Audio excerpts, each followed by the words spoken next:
अब देखिए आपके सामने ये हमने चार्ट बना दिया है। अब एक एक ग्रह को आप समझिए। पहले यहाँ पे जैसे सूर्य लिखा हुआ है, ग्रह सूर्य हमारा है, तो सूर्य जो स्वराशि का होगा, जो अपने घर में होगा, यदि वो सिंह राशि में है तो उसका स्वामी है सूर्य, यानी अपने घर में बैठा हुआ है। यदि सूर्य कहीं कुंडली में मेष राशि में आ गया तो इसका मतलब वह अपने उच्च स्थान में बैठा हुआ है। यही सूर्य अगर कहीं मेष राशि पर 10 अंश पर बैठा हुआ है तो यह परम उच्च हो गया, बहुत अच्छा रिजल्ट देगा। यदि यही सूर्य कहीं तुला राशि में बैठ गया तो क्या हुआ, नीच स्थान में आ गया। और यही सूर्य अगर तुला राशि में ही 10 अंश पर आ गया तो परम नीच हो गया, बहुत खराब हो गया।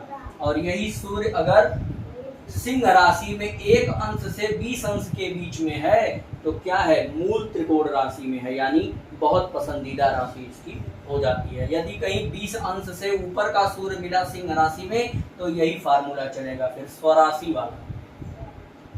चंद्रमा उसी तरह से कर्क में है तो स्वराशि का, वृषभ में है तो उच्च हो गया, वृषभ में अगर 3 अंश पे है तो परम उच्च, बहुत बढ़िया। यदि वृश्चिक में आ गया चंद्रमा तो नीच का हो गया, वृश्चिक में 3 अंश पर तो बहुत नीच, परम नीच हो गया।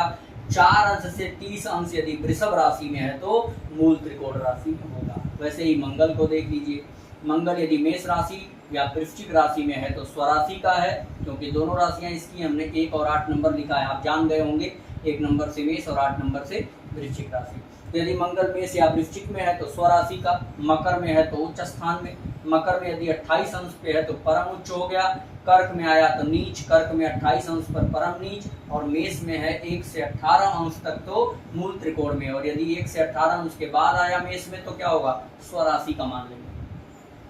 अब बुध मिथुन और कन्या का स्वामी है, इसमें रहेगा तो स्वराशि। कन्या में अगर केवल बुध कन्या में है, मिथुन में नहीं है, तो क्या हुआ, उच्च स्थान भी है कन्या उसी का।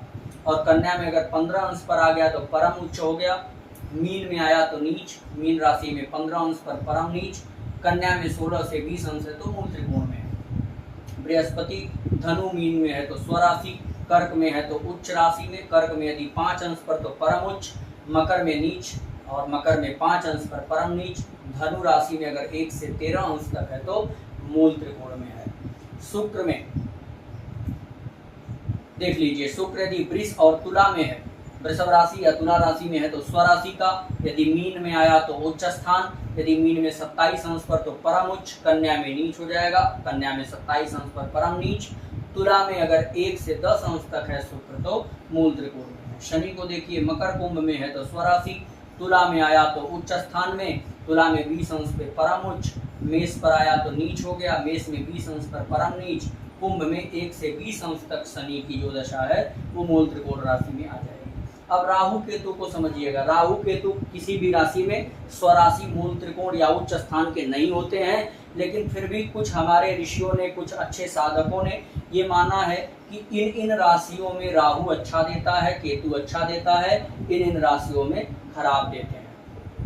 तो अब देख लीजिए, राहु कन्या और मेष में स्वराशि जैसा फल देगा, वृषभ और मिथुन में है तो अच्छा फल देता है, यानी उच्च स्थान की तरह, इसकी कोई परम उच्च राशि नहीं होती। वृश्चिक धनु में आया तो खराब फल देता है, कर्क में है तो ठीक फल देगा, मूल त्रिकोण राशि मानी जाएगी। केतु को देख लीजिए, यदि तुला में है तो स्वराशि जैसा, वृश्चिक धनु में आया तो उच्च राशि जैसा, और वृष और मिथुन में आ गया तो नीच स्थान में हो जाएगा, और वही मकर में मूल त्रिकोण में आ जाएगा। यह चार्ट आपके लिए बहुत उपयोगी सिद्ध होगा। इस चार्ट से आप समझ सकते हैं कौन सा ग्रह कितने राशि पर उच्च है, नीच है, परम उच्च है, परम नीच है।